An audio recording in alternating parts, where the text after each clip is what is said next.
नमस्कार दोस्तों, आप सबका एक बार फिर से स्वागत है हमारे इस अद्भुत सफर में। आज हम आपको एक ऐसी अद्भुत शक्ति के बारे में बताएंगे जिसे भारतीय योग परंपरा, यहाँ तक कि शास्त्रों में भी किसी दैवी शक्ति से कम नहीं माना गया है। ये मानव रूप में मानव द्वारा हासिल की जाने वाली सबसे बड़ी शक्तियों में से एक है। हमारे पुराणों में ऋषि मुनियों के रूप में आपको ऐसे अनेक उदाहरण देखने को मिल जाएंगे जिनके पास ये शक्ति थी। ये शक्ति ही उन्हें अपनी साधना और तपस्या को पूर्ण करने में मदद करती थी। धूप हो, बारिश हो, ठंड हो या भूख प्यास से क्यों ना हो, ऋषि मुनियों ने इन सब से प्रभावित हुए बिना सालों तपस्या की और अपने आप को दिव्य आत्माओं के रूप में स्थापित किया। लेकिन दोस्तों, यही बात अगर हम आज के संदर्भ में कहें तो क्या एक आम इंसान के लिए ये सब संभव है? क्या वो बाहरी चीजों या कारकों से प्रभावित हुए बिना एक शांत चित्त अवस्था को प्राप्त कर सकता है? जवाब स्पष्ट है, नहीं। आज के इंसान के लिए ये सब कर पाना बिल्कुल संभव नहीं है, क्योंकि आज का इंसान पूरी तरह से अपने मन का गुलाम है। जब वो अपने मन पर ही काबू नहीं पा सकता तो बाहरी कारकों पर काबू पाना तो बहुत दूर की बात है। आज इंसान की छोटी बड़ी परेशानियों का कारण देखने जाएं तो उसमें अधिकतर परेशानियों की वजह वो स्वयं है। कारण कि वो कभी अपने मन या उसमें उत्पन्न होने वाले विचारों को स्थिर रख ही नहीं पाता। नतीजतन उसका मन हमेशा उसे ऐसे विचारों में उलझा कर रखता है जिससे वो हमेशा छुटकारा पाना चाहता है। आज के युग में ऐसे बहुत कम लोग हैं जो अपने मन और विचारों पर नियंत्रण कर पाते हैं, जैसे मॉन्क्स यानी साधु संत और योगी। आपने अगर कभी किसी योगी को ध्यान करते हुए देखा होगा तो आप जानते होंगे कि योगी जब ध्यान में बैठे होते हैं तो वह बिना विचलित हुए घंटों गुजार देते हैं। उन्हें ना आसपास की आवाज प्रभावित करती है और न ही वह शारीरिक रूप से थकान महसूस करते हैं। वह शांत चित्त अवस्था में घंटों एक ही मुद्रा में बैठे रह सकते हैं, जबकि हमसे कहा जाए तो हम 2 मिनट भी ध्यान लगाने में असफल हो जाते हैं। हमारे मन में कोई ना कोई ऐसा विचार घूमता ही रहता है जो हमारी एकाग्रता को तोड़ कर रख देता है। आखिर योगी और मुनियों में ऐसा क्या है जो वे अपने आप पर ऐसा असाधारण नियंत्रण रख पाते हैं? दोस्तों, इसके पीछे कोई महान रहस्य नहीं है और ना ही ये कोई चमत्कार या दैवी शक्ति है। वास्तविकता में ये ध्यान है, जिसके निरंतर अभ्यास से उन्होंने अपने आप को इस हद तक सक्षम किया है कि आज वे अपने आप में ही एक सिद्ध पुरुष कहलाते हैं। उनमें ध्यान की जो अर्जित शक्ति है, ये शक्ति ही उन्हें महान बनाती है। आप जानते हैं कि ये कौन सी शक्ति है? ये शक्ति है विचार शून्यता। जी हाँ दोस्तों, विचार शून्यता यानी एक ऐसी अवस्था जहाँ आप अपनी इंद्रियों को जीतकर अपने विचारों से स्वतंत्र होकर गहन ध्यान की मुद्रा में चले जाते हैं। तब आपको ना कोई आवाज प्रभावित कर सकती है, ना आपके विचार आप पर हावी हो सकते हैं और ना ही आपकी एकाग्रता भंग हो सकती है। लेकिन वास्तविकता ये है कि आज लोगों में सबसे बड़ी समस्या ही यही है कि उनकी एकाग्रता एकदम क्षण भंगुर हो गई है। ऐसे में वे जब भी किसी नए काम की शुरुआत करते हैं या करना चाहते हैं तो उनमें उस काम को करने या सीखने की लालसा होती ही नहीं है जो लगातार उस काम को करते हुए पैदा होनी चाहिए। और इसकी वजह है एकाग्रता में कमी। आप अगर आज उन बच्चों को भी देखेंगे जिनकी पढ़ाई से जी उचटता है तो उसकी भी वजह कहीं न कहीं उनमें एकाग्रता की कमी ही है। ऐसे में माता पिता को चाहिए कि बच्चों को जबरदस्ती पढ़ाई कराने की बजाय उन्हें ऐसी क्रियाओं का अभ्यास कराएं जिससे उनकी एकाग्र शक्ति बढ़े, जैसे ध्यान। ध्यान की बात करें तो जब एक व्यक्ति ध्यान में बैठता है तो उसकी सबसे पहली प्राथमिकता यही है कि व्यक्ति का चित्त एकदम एकाग्र होना चाहिए।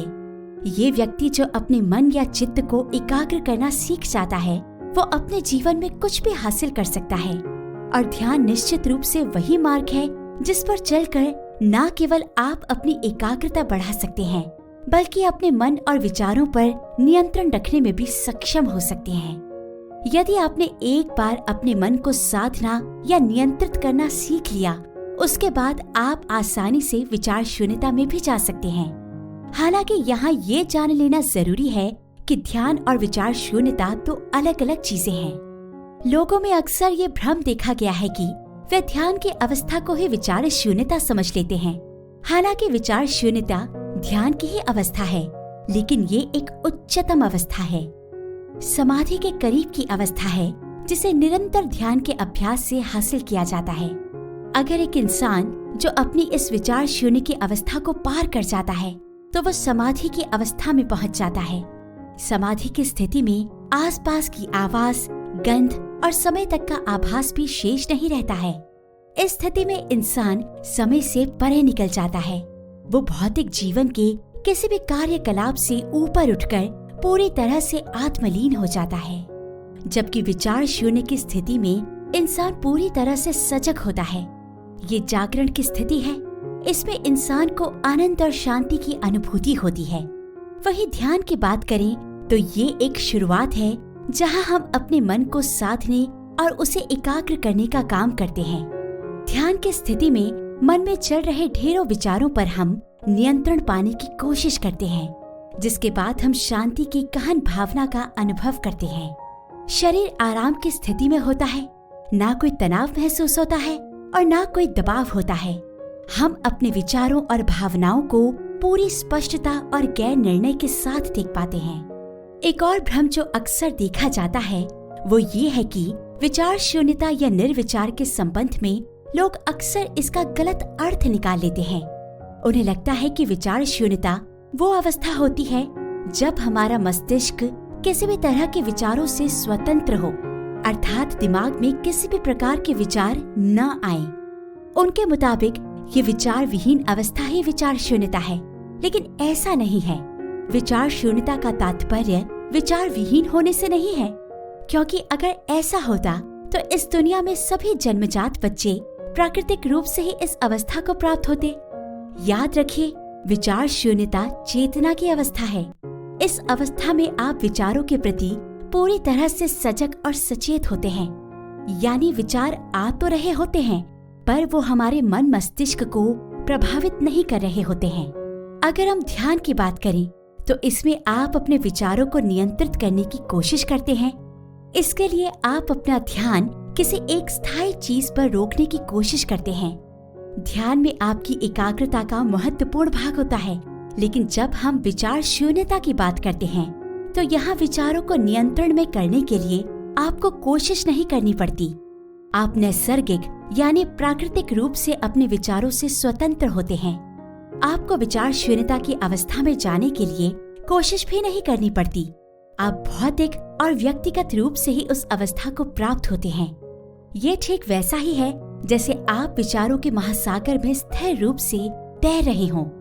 वहाँ ना कोई लहर है, ना कोई किनारा है, बस आपका शरीर है जो इस महासागर की सतह पर उल्टा लेटा हुआ है और ऊपर अनंत आकाश को निहार रहा है।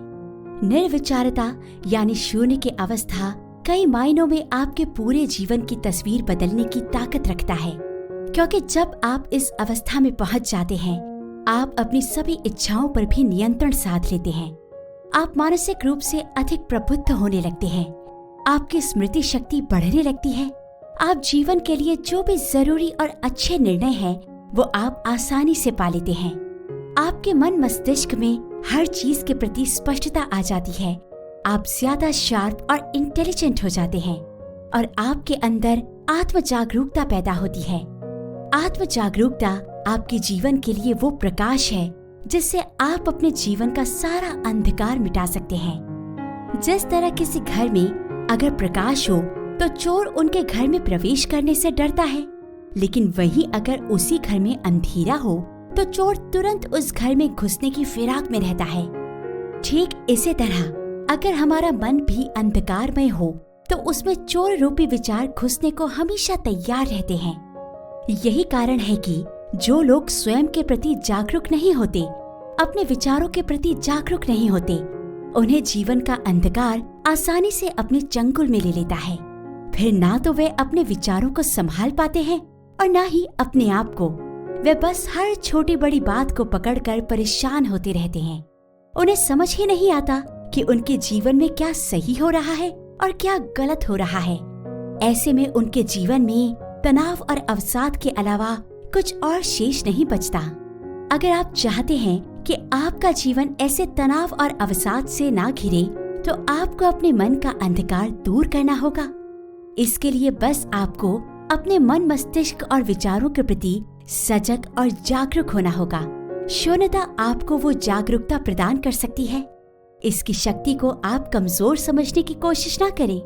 आप यकीन नहीं करेंगे, लेकिन कुछ लोग इस शून्यता की शक्ति की वजह से इतने महान और दिव्य हो गए हैं कि वो आगे होने वाली घटनाओं को पहले से ही आभास कर लेते हैं। वे कभी भी अपने रक्त का प्रवाह बदल लेते हैं, यहाँ तक कि वे दूसरों की मन की बातें भी जान लेते हैं। दोस्तों, ये सब सिर्फ कहने वाली बातें नहीं हैं, बल्कि योगियों पर किए गए अनेक वैज्ञानिक शोध इस बात के प्रमाण हैं। परमहंस योगानंद ने भी अपनी किताब में ऐसे योगी का जिक्र किया है जो एक समय में दो शरीर बदल लेते हैं। हालांकि ऐसी सिद्धि प्राप्त करना आम इंसानों की बात नहीं है, लेकिन आम इंसान ये सब चाहता ही नहीं है। वो बस एक चीज चाहता है और वो है शांति। लेकिन अफसोस कि विचारों की अधिकता और अनियंत्रित मन के कारण वो कभी इस शांति को बनाए नहीं रख पाता। ऐसे में शून्य की अवस्था के लिए ये एक वजह भी हमारे लिए बहुत है। एक व्यक्ति जो अपने आप को जीवन की हर परिस्थिति में स्थिर और शांत रखने में सक्षम हो सकता है, उसके जीवन में तकलीफें कभी स्थिर रह ही नहीं सकती, क्योंकि उसे जीवन में आगे बढ़ने के लिए न ही परिस्थितियों से संघर्ष करना पड़ता है और न ही अपने आप से। इसे आप अपनी भावनात्मक शक्ति कहिए या मानसिक स्थिरता, लेकिन जो परिणाम आपको विचार शून्यता से मिल सकते हैं वो किसी और चीज से संभव नहीं है। हो सकता है कि आपके मन में सवाल आए कि विचार शून्यता ही क्यों? हमें इसकी क्या जरूरत है? आखिर हम इंसान हैं। जीवन का अनुभव लेना और उसका आनंद लेना हमारे जीवन का हिस्सा है और उसे व्यक्त करने के लिए विचारों की भी अपनी महत्वपूर्ण भूमिका है। फिर इन विचारों को शून्य करने का क्या औचित्य बनता है? तो दोस्तों, सबसे पहले तो आपको ये समझने की आवश्यकता है कि विचार शून्यता केवल विचारों को शून्य करने से ही नहीं है। विचार शून्यता एक ठहराव है, एक खालीपन है जो आपके मन मस्तिष्क के लिए जरूरी है। ये अपने आप को ऊर्जा से भरने का एक तरीका है। आप सोचकर देखिए, जब आप कोई कार्य करते हैं, वो चाहे शारीरिक हो या मानसिक, उसमें हमारी अच्छी खासी ऊर्जा खर्च होती है। लेकिन अगर ये सभी क्रियाएं कुछ समय के लिए रुक जाएं, अर्थात न मन चले न शरीर चले, तो ये ऊर्जा जो खर्च हो रही है, शरीर से बाहर निकल रही है, वो व्यर्थ होने के बजाय आपके शरीर के केंद्र में इकट्ठा होने लगती है। आप सब जानते होंगे कि हमारे शरीर के अंदर मुख्य रूप से 7 ऊर्जा केंद्र होते हैं, जिन्हें हम चक्र कहते हैं। अगर ये चक्र अपनी पूर्णता में आ जाएं, तो इंसान शून्य की स्थिति को अनुभव करने लगेगा। अब आप सोचकर देखिए, जब आप अपनी शारीरिक या मानसिक ऊर्जा बचा रहे होंगे, तो उस समय आप अपने अंदर कितनी शक्ति एकत्रित कर रहे होंगे। ये बात आप इसी से समझ सकते हैं, जब कोई इंसान बेतहाशा थका होता है और उसे एक अच्छी नींद मिल जाए, तो उसकी सारी थकावट अपने आप ही कम हो जाती है। क्यों? क्योंकि जब आप सो रहे होते हैं, आपका शरीर और मन दोनों आराम की स्थिति में होते हैं। नतीजतन शरीर की सारी ऊर्जा केंद्र में जाकर एकत्रित होने लगती है, जो आपके शरीर को शक्ति प्रदान करती है। जब ऊर्जा अपने चरम पर होती है, तो इंसान के शरीर की बड़ी से बड़ी बीमारी भी दूर हो सकती है। यही ऊर्जा इंसान के मन को स्थिर और शांत रखने में भी मदद करती है। आप ऊर्जा विहीन व्यक्ति को देखेंगे तो वो हमेशा नकारात्मक भाव, गुस्सा, द्वेष से घिरा हुआ, विचारों में खोया हुआ, अवसाद से ग्रस्त अथवा अपने जीवन से निराश ही नजर आएगा। ऐसा व्यक्ति लगातार अपनी ऊर्जा का क्षय करता रहता है। आज अधिकांश लोगों की यही समस्या है। उन्हें पता ही नहीं है कि उनके साथ हो क्या रहा है, वह क्यों अवसाद और तनाव में है। वह इस बात को समझ ही नहीं पाते कि वह अपने शरीर की संचित ऊर्जा को मानसिक रूप से इस कदर खर्च कर दे रहे हैं कि फिर उनके लिए कुछ बचता ही नहीं है। अब जब ऊर्जा ही नहीं बचेगी, तो इंसान ऊपर कैसे उठेगा? परिणाम स्वरूप वो अपने आप को गर्त में ले जाता है। इसलिए व्यक्ति को चाहिए कि वो अपनी ऊर्जा को अधिक से अधिक बचा कर रखे। कम से कम वो ऊर्जा जो मानसिक रूप से व्यर्थ में खर्च हो रही है, उसका बचाव तो अवश्य ही करना चाहिए। और इसका सबसे बड़ा माध्यम है विचार शून्यता। हालांकि ये बात भी समझने लायक है कि आज के समय में कोई भी 24 घंटे विचार शून्य की अवस्था में नहीं रह सकता। मन है, उसका भी अपना काम है, आप उसे बांध कर नहीं रख सकते। लेकिन अगर आप 24 घंटे ही अपने मन से काम ले रहे हैं, उसे अनेक और गैर जरूरी विचारों से लाद रहे हैं, तो यकीन मानिए आप अपनी ऊर्जा व्यर्थ कर रहे हैं। आप जैसे अपने हाथ या पैरों का इस्तेमाल तभी करते हैं जब आपको जरूरत होती है, तो फिर आप मन का प्रयोग जरूरत के समय क्यों नहीं करते? क्यों आप 24 घंटे मन का प्रयोग कर रहे हैं? आखिर क्यों आपका आपके मन पर नियंत्रण नहीं है? याद रखिए, अगर मन एक सुंदर और आज्ञाकारी सेवक है तो एक क्रूर राजा भी है। अगर मन आपको चला रहा है तो आप कभी सुखी नहीं रह सकते, लेकिन अगर मन आपके हिसाब से चल रहा है तो आप निश्चित रूप से अपार सफलताएं, उपलब्धियां और शांति महसूस कर पाएंगे। अब ये आपको सोचना है कि आपका मन आपके कितने नियंत्रण में है या आप उसके कितने अधीन हैं। इसे बेहतर ढंग से समझने के लिए आपको अपने मन की अवस्था का पता होना चाहिए, क्योंकि बिना मन की अवस्था जाने आप उस अवस्था को प्राप्त नहीं कर पाएंगे जहां आपका मन और विचार दोनों आपके नियंत्रण में हों। अब मन के इन अवस्थाओं की बात करें तो मन की इन अवस्थाओं को मुख्य रूप से 2 रूपों में देखा जाता है। पहला है चेतन मन और दूसरा अवचेतन मन। इन दोनों अवस्थाओं से आप सभी अच्छी तरह से परिचित होंगे।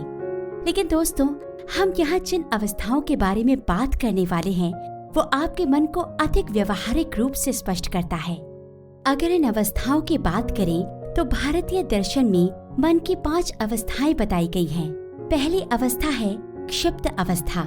इस अवस्था में मनुष्य के मन में तरह तरह के विचार आते हैं। वो कभी एक विचार पर स्थिर रह ही नहीं पाता। वो लगातार एक विचार से दूसरे विचार में छलांगे लगाता रहता है। इसलिए इस अवस्था को मंकी माइंड स्टेट भी कहते हैं। इस अवस्था में एक इंसान के लिए किसी एक चीज पर ध्यान केंद्रित कर पाना या आंतरिक शांति महसूस कर पाना बहुत मुश्किल हो पाता है। यही वजह है कि ऐसे लोग अपने जीवन में कई तरह की परेशानियों और असमंजसता से जूझते रहते हैं। ना वे अपने लिए सही निर्णय ले पाते हैं और ना ही वे किसी चीज में स्थिरता या स्पष्टता देख पाते हैं। ऐसे लोग बाहरी और आंतरिक प्रभावों से बहुत जल्दी विचलित हो जाते हैं। दूसरी अवस्था है मूढ़ अवस्था, जिसे इंग्लिश में डोंकी माइंड स्टेट भी कहा जाता है। इस अवस्था में इंसान की जो मानसिक और वैचारिक स्थिति होती है वो गधे के दिमाग की तरह सुस्ती और आलस्य से युक्त होती है। मानसिक थकान और स्पष्टता की कमी इस अवस्था के सामान्य लक्षण हैं। अन्य लक्षणों में उदासी, अवसाद, निराशा, खराब एकाग्रता और जीवन के उद्देश्य की कमी शामिल है। ऐसे लोग अमूमन अपनी स्थिति के बाहरी स्थितियों पर दोष मढ़ते रहते हैं। तीसरी अवस्था है विक्षिप्त अवस्था। इस अवस्था को बटरफ्लाई माइंड स्टेट के रूप में जाना जाता है। इस अवस्था में एक इंसान किसी निश्चित विषय या चीज पर अपने मन को एकाग्र करने की कोशिश करता है, जिससे उसके मन में एकाग्रता जागृत होती है। लेकिन अगर कोई बाहरी चीज, वस्तु या आकर्षण बाधक बने तो वो एकाग्रता जल्द ही भंग हो जाती है। कहने का तात्पर्य ये है कि मन एकाग्र तो होता है, लेकिन कभी कभी ठीक वैसे ही जैसे एक तितली एक फूल का रस पान कर दूसरे फूल पर कूदती है और फिर दूसरे से तीसरे की खोज पर निकल जाती है। इस अवस्था में मन की चंचलता हमें आसानी से डिस्ट्रैक्ट कर सकती है। चौथी अवस्था है एकाग्र अवस्था यानी कॉन्सेंट्रेटेड माइंड। इस अवस्था को क्रेन माइंड के रूप में भी जाना जाता है। ये उच्च एकाग्रता और तल्लीनता की अवस्था है, जहां हमारा मन वर्तमान क्षण के साथ पूरी तरह से जुड़ पाता है। जिस तरह सारस पानी में मछली का शिकार करने के लिए पूरी एकाग्रता से बैठा रहता है, उसी तरह हमारा मन भी एकाग्र होता है। इस अवस्था में हमारा मन बाहरी प्रभावों से आसानी से विचलित नहीं होता।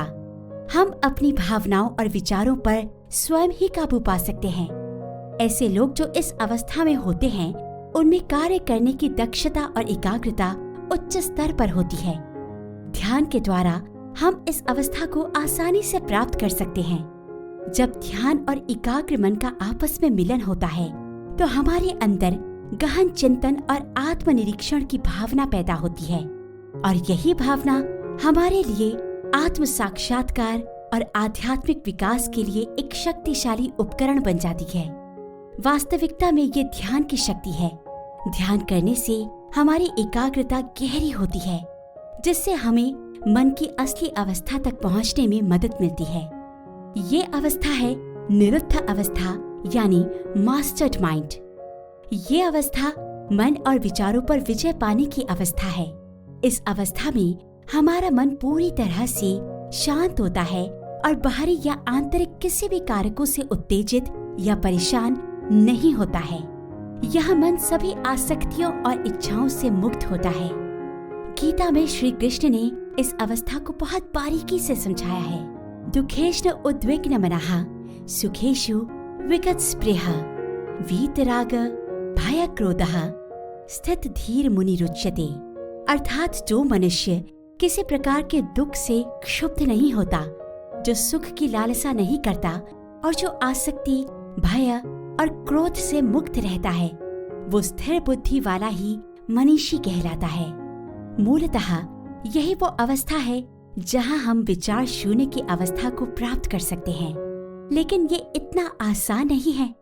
यहाँ तक पहुँचने के लिए कड़ी मेहनत, निरंतर अभ्यास और एकाग्र चित्त की आवश्यकता होती है। अब बात करते हैं कि हम मन की इस निरुद्ध अवस्था अथवा विचार शून्य की अवस्था को कैसे प्राप्त कर सकते हैं। दोस्तों, जैसा कि हम शुरू से ही आपको बताते आए हैं कि विचार शून्यता ध्यान की ही उच्चतम अवस्था है, जिसे सालों की कड़ी मेहनत और लगातार अभ्यास से हासिल किया जा सकता है।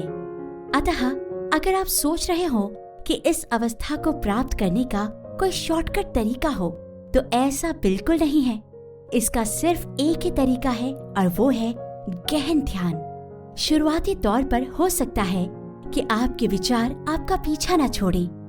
आप जब भी ध्यान करने बैठेंगे, एक के बाद एक कोई न कोई विचार आपके मन मस्तिष्क पर दस्तक देता ही रहेगा और आप ना चाहकर भी उन विचारों के बारे में सोचेंगे।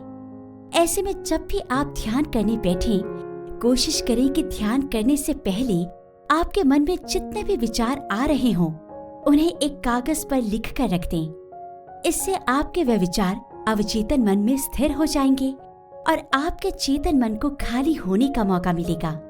फिर जब आप ध्यान करने बैठें, तो जो भी विचार आपके मन में आए, उनकी गिनती करना शुरू कर दें। जैसे पहले विचार के लिए 1, दूसरे विचार के लिए 2, तीसरे के लिए 3। आप तब तक गिनती करें जब तक मन में चल रहे एक एक विचार को आप अपनी गिनती में ना शामिल कर लें। हो सकता है शुरुआत में आपको ये कठिन कार्य लगे, लेकिन जैसे जैसे आप ये प्रक्रिया नियमित दोहराते जाएंगे, वैसे वैसे आपके विचारों की गिनती कम होती जाएगी। धीरे धीरे आपके विचारों के प्रवाह में कमी होती जाएगी और एक समय ऐसा आएगा जब आप अपने विचारों में एक खालीपन देख पाएंगे। आप देखेंगे कि आपके मन मस्तिष्क ने विचारों के बारे में स्वयं ही सोचना बंद कर दिया है। बस कोशिश करें कि आप नियमित रूप से इसका अभ्यास करें। इसके बाद जब आप धीरे धीरे ध्यान में अभ्यस्त होने लगेंगे और आपके विचारों में स्थिरता दिखने लगेगी, उसके बाद आपको अपने ध्यान करने की अवधि बढ़ा देनी है। इससे ये जानने में मदद मिलेगी कि आप ध्यान करने में कितने सक्षम हो गए हैं। एक बार आपने ध्यान साधना सीख ली, उसके बाद आप विचार शून्यता को आसानी से प्राप्त कर सकते हैं। ध्यान के निरंतर अभ्यास से आप ऐसा करने में सक्षम जरूर हो सकते हैं। हो सकता है इस दौरान आपके मन में तमाम तरह के विचार आएंगे, लेकिन ध्यान रहे कि आपको उन विचारों को दबाने की कोशिश नहीं करनी है और ना ही उन्हें आने देने से रोकना है, क्योंकि ऐसा करने के लिए आपको मानसिक रूप से जोर देना होगा। यानी सीधे तौर पर आप वहां अपने मन को काम में ही लगा रहे हैं, जिसमें आपकी ऊर्जा का भी क्षय होगा और आप यहाँ ऊर्जा बचाने और एकत्रित करने बैठे हैं, न कि व्यर्थ करने। विचार आ रहे हैं तो आने दीजिए, उन पर जोर डालकर उस पर अत्यधिक सोचने का प्रयास न करें। केवल उनके साक्षी बने, उन्हें मन में उतरता और तैरता हुआ देखें। देखना ही आपको निर्विचारता यानी शून्यता में ले जाएगा। और जैसे जैसे आप निर्विचार होंगे, आपकी सारी ऊर्जा आपके केंद्र में इकट्ठा होने लगेगी। इसे आप एक उदाहरण से समझ सकते हैं। जैसे आप 24 घंटे में एक बार मोबाइल चार्ज करते हैं, फिर वो आपके उपयोग के हिसाब से 10 से 12 घंटे आसानी से चल जाता है। लेकिन अगर आप अपने मोबाइल को चार्ज नहीं करेंगे और सिर्फ उसका उपयोग करते जाएं, तो क्या ये संभव है कि वो लंबे समय तक आपका साथ दे पाएगा? जवाब बिल्कुल स्पष्ट है, बिल्कुल नहीं। वैसे ही ये आपका शरीर और मन भी है, जिसे समय समय पर चार्जिंग की आवश्यकता होती है। ये चार्जिंग होती है निर्विचारिता में, शून्यता में। जैसे ही आप निर्विचार और शून्य होते हैं, आप उसी क्षण चार्ज होने लगते हैं, यानी आप अपने अंदर ऊर्जा का संचार करने लगते हैं। इसलिए बहुत जरूरी हो तो ही विचार करें, अन्यथा किसी भी तरह के विचार को अपने मन पर हावी ना होने दें। जितना हो सके निर्विचारता में रहें। निर्विचारता आपको आपकी आत्मा से जोड़ती है। आत्मा हमेशा आपका मार्गदर्शन करती है। मन तो कई बार गलत हो सकता है, लेकिन आत्मा कभी गलत नहीं हो सकती, क्योंकि वो सही और गलत के बीच का भेद जानती है। धन्यवाद दोस्तों, उम्मीद है आपको हमारा ये वीडियो पसंद आया होगा।